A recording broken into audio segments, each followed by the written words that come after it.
بسم اللہ الرحمن الرحیم یا رب صلی وسلم دائما ابدا علی حبیبک خیر الخلق کلہم۔ آج آپ کے سامنے حضرت معاذ بن جبل رضی اللہ تعالیٰ عنہ کو، جو آپ صلی اللہ علیہ وسلم نے ایک ہی دم کئی نصیحتیں ارشاد فرمائیں، ان میں تیسری نصیحت وفائے عہد کے حوالے سے کچھ باتیں آپ کے سامنے پیش کرنے کا ارادہ ہے۔ اللہ تعالیٰ ہم سب کو آپ صلی اللہ علیہ وسلم کے فرمان کے مطابق بقیہ زندگی گزارنے کی توفیق عطا فرمائے۔ تیسری نصیحت یہ تھی عہد کو پورا کرنا۔ تو اگر ذرا تھوڑا غور کیا جائے تو عہد کو پورا کرنا بھی یہ سچائی اور صدق کی ایک خاص شکل ہے، لیکن قرآن پاک میں اس کا مطالبہ وفائے عہد اور وفائے عقد کے متصل عنوان سے کیا گیا ہے۔ اللہ تعالیٰ کا فرمان مبارک ہے، یا ایہا الذین آمنوا اوفوا بالعقود، اے ایمان والو جو تمہارے معاہدے اور معاملے ہیں ان کو پورا کرو۔ یہ عہد کا لفظ جو ہے تمام معاملات اور تمام معاہدات کو شامل ہے جن کا زبان سے التزام کیا جائے، یعنی اس کی ذمہ داری لی جائے، خواہ اس پر قسم کھائے آدمی یا قسم نہ کھائے عہد کو پورا کرنے پر، تو وہ کسی کام کے کرنے سے متعلق ہو یا کسی کام کے کرنے سے متعلق یعنی کسی کام کے نہ کرنے سے متعلق ہو۔ کسی سے بھی معاہدہ کرنے کے بعد عہد شکنی کرنا یہ بہت بڑا گناہ ہے، مگر اس کے توڑنے پر کوئی کفارہ نہیں بلکہ آخرت میں عذاب ہے۔ حدیث پاک میں ہے، آپ صلی اللہ علیہ وسلم نے ارشاد فرمایا، قیامت کے دن عہد شکنی کرنے والے، وعدہ کر کے اس کی خلاف ورزی کرنے والے، معاہدہ کر کے اس معاہدے کو توڑنے والے جو ہوں گے، ان کی پشت پر ایک جھنڈا نصب کیا جائے گا جو میدان حشر میں اس کی رسوائی کا سبب بنے گا۔ ایک شخص نے حضرت عبداللہ بن مسعود رضی اللہ تعالیٰ عنہ سے کہا کہ آپ مجھے کوئی نصیحت کی فرمائیں، تو حضرت عبداللہ بن مسعود رضی اللہ تعالیٰ عنہ نے کہا کہ جب تو قرآن پاک میں لفظ یا ایہا الذین آمنو سنے تو فوراً کان لگا اور دل سے متوجہ ہو جا، کیوں کہ اس کے بعد کسی کام یعنی کسی نہ کسی بھلائی کا حکم ہوگا یا کسی نہ کسی برائی سے ممانعت ہوگی۔ علامہ ابن جریر طبری رحمۃ اللہ علیہ حضرت محمد میں یعنی ابن جریر طبری میں ہے کہ محمد بن سلمہ فرماتے ہیں کہ جو کتاب رسول اللہ صلی اللہ علیہ وسلم نے حضرت عمر بن حزم رضی اللہ عنہ کو لکھوا کر دی تھی جس وقت کہ انہیں نجران بھیج رہے تھے، تو اس کتاب کو میں نے ابو بکر بن حزم کے پاس دیکھا تھا اور اسے پڑھا تھا۔ اس میں اللہ تعالیٰ اور اس کے رسول صلی اللہ علیہ وسلم کے بہت سے احکام تھے، اور ان احکامات میں سے یا ایھا الذین آمنوا اوفوا بالعقود بھی لکھا ہوا تھا۔ ابن ابی حاتم میں ہے کہ حضرت عمر بن حزم کے پوتے حضرت ابو بکر بن محمد نے فرمایا، ہمارے پاس نبی صلی اللہ علیہ وسلم کی یہ کتاب ہے جسے آپ صلی اللہ علیہ وسلم نے حضرت عمر بن حزم رضی اللہ عنہ کو لکھ کر دی تھی، جبکہ انہیں یمن والوں کو یعنی دینی سمجھ اور حدیث سکھانے کے لیے ان سے زکوٰۃ وصول کرنے کے لیے بھیجا تھا۔ اس وقت یہ کتاب لکھ کر دی تھی، اس میں عہد و پیمان اور حکم احکام کا بیان ہے۔ اس میں ہے بسم اللہ الرحمن الرحیم کے بعد یہ لکھا ہے، یہ کتاب اللہ تعالیٰ اور اس کے رسول صلی اللہ علیہ وسلم کی طرف سے ہے، اے ایمان والو عہد و پیمان کو پورا کرو۔ عہد ہے محمد صلی اللہ علیہ وسلم کی طرف سے عمر بن حزم کے لیے جبکہ انہیں یمن بھیجا۔ اور ابن جریر طبری اس پر یہ اجماع بتلاتے ہیں، خواہ قسمیہ عہد و پیمان ہو یا وعدے ہوں، سب کا پورا کرنا فرض ہے۔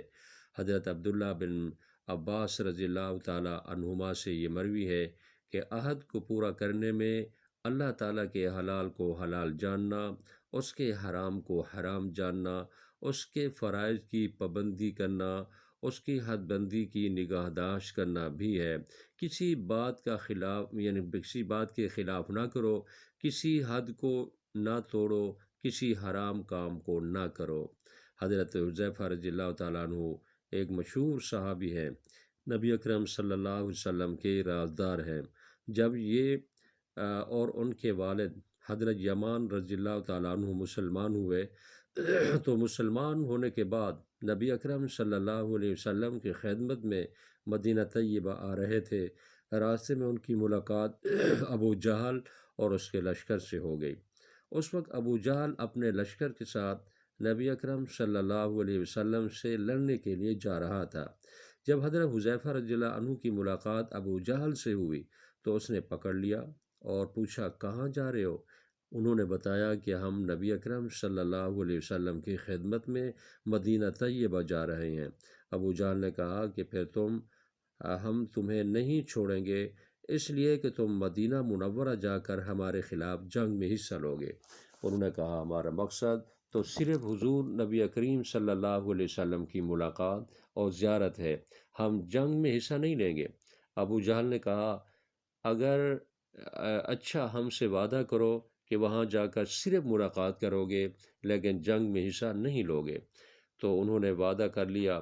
چنانچہ ابو جہل نے حضرت حذیفہ رضی اللہ عنہ اور ان کے والد حضرت یمان رضی اللہ عنہ دونوں کو چھوڑ دیا۔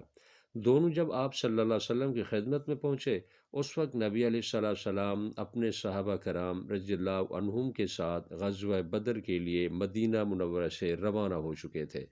راستے میں ملاقات ہو گئی۔ غزوہ بدر حق و باطل کا پہلا معرکہ ہے، اور یہ وہ معرکہ ہے جس کو قرآن پاک نے یوم الفرقان فرمایا، یعنی حق اور باطل کے درمیان فیصلہ کر دینے والا معرکہ۔ وہ معرکہ ہو رہا ہے جس میں جو شخص شامل ہو گیا وہ بدری کہلایا، اور صحابہ کرام رضی اللہ عنہم میں پوری صحابہ کرام رضی اللہ عنہم کا بہت بڑا اونچا مقام ہے، اور اسماء بدریین بطور وظیفے کے پڑھے جاتے ہیں۔ ان کے نام پڑھنے سے اللہ دعائیں قبول فرماتے ہیں۔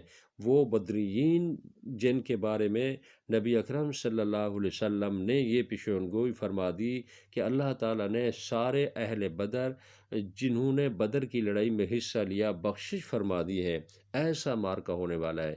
بہرحال جب آپ صلی اللہ علیہ وسلم سے ملاقات ہوتی ہے حضرت حذیفہ رضی اللہ عنہ اور ان کے والد کی، تو سارا قصہ سنا دیا۔ اس طرح راستے میں ہمیں ابو جہل نے پکڑ لیا تھا اور ہم نے یہ وعدہ کر کے بمشکل جان چھڑائی کہ ہم لڑائی میں حصہ نہیں لیں گے، اور پھر درخواست کی، اللہ کے رسول صلی اللہ علیہ وسلم، یہ بدر کا معرکہ ہونے والا ہے، آپ اس میں تشریف لے جا رہے ہیں، ہماری بڑی خواہش ہے کہ ہم بھی اس میں شریک ہو جائیں۔